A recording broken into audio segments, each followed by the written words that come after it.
Assalamualaikum warahmatullahi wabarakatuh.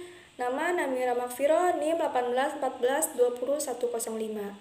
Di sini saya akan menjawab pertanyaan dari mata kuliah Manajemen Pengawasan Bank dan Lembaga Keuangan Syariah. Pertanyaan yang pertama yaitu jelaskan 6 jalur prinsip dan metode dasar dalam pengawasan bank. Jawabannya yang pertama, pengaturan atau regulasi. Cakupan pengaturan otoritas pengawasan bank dikelompokkan menjadi 3 golongan besar, yaitu yang pertama, mengatur persyaratan dan tata cara perizinan bagi pendirian suatu bank termasuk jaringan kantornya. Yang kedua, pengaturan yang berkaitan dengan usaha bank. Yang ketiga, pengaturan tentang informasi yang diperlukan bagi otoritas pengawasan bank. Jalur prinsip yang kedua yaitu pengawasan tidak langsung. Dengan jalur ini, otoritas moneter kondisi bank secara individual, kelompok, maupun keseluruhan dengan menelaah berbagai laporan yang disampaikan oleh perbankan. Yang ketiga, pengawasan langsung. Dengan jalur metode ini, otoritas pengawasan bank ingin meyakinkan kondisi bank secara langsung berdasarkan data dan dokumen yang dipelihara oleh bank, sekaligus menguji kebenaran dan konsistensi pembuatan laporan yang disampaikan kepada otoritas pengawasan bank. Yang keempat, kontak dan komunikasi teratur dengan bank. Melalui jalur metode ini, otoritas pengawasan bank berusaha untuk memahami alur pemikiran dan komitmen manajemen bank. Yang kelima, tindak remedial atau penerapan sanksi. Dengan jalur metode ini, otoritas pengawasan bank berusaha mengendalikan dan mengamankan efektivitas dalam mencapai sasaran pengawasan bank. Yang keenam, kerjasama dengan otoritas pengawasan bank di negara lain. Dengan jalur metode ini, otoritas pengawasan bank menjalin kerjasama dan saling bertukar informasi permasalahan yang dihadapi oleh perbankan di negara lain guna mengambil manfaat penyempurnaan strategi, kebijaksanaan, dan teknik pengawasan.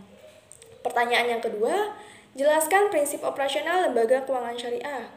Jawabannya, prinsip operasional lembaga keuangan syariah terdapat 4, yaitu yang pertama, keadilan.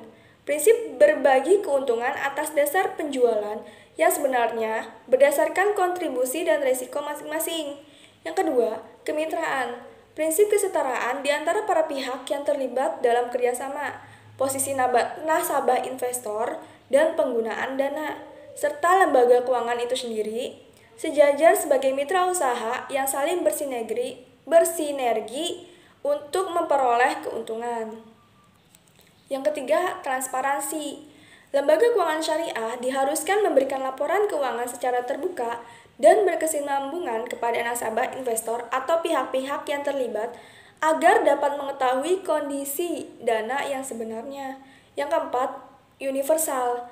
Prinsip di mana lembaga keuangan syariah diharuskan memberikan suku, agama, ras, dan golongan dalam masyarakat dalam memberikan layanannya sesuai dengan prinsip Islam sebagai rahmatan lil alamin. Pertanyaan yang ketiga yaitu jelaskan tanda atau ciri bahwa manajemen sebuah bank atau perusahaan itu buruk. Yang pertama, tandanya kebijakan yang memperbolehkan bank menanamkan dananya dalam aset yang rendah kualitasnya. Yang kedua, mengambil risiko berlebihan sehingga tidak mampu mendeteksi kemerosotan kualitas aset dan posisi risikonya serta tidak bisa mengatasinya.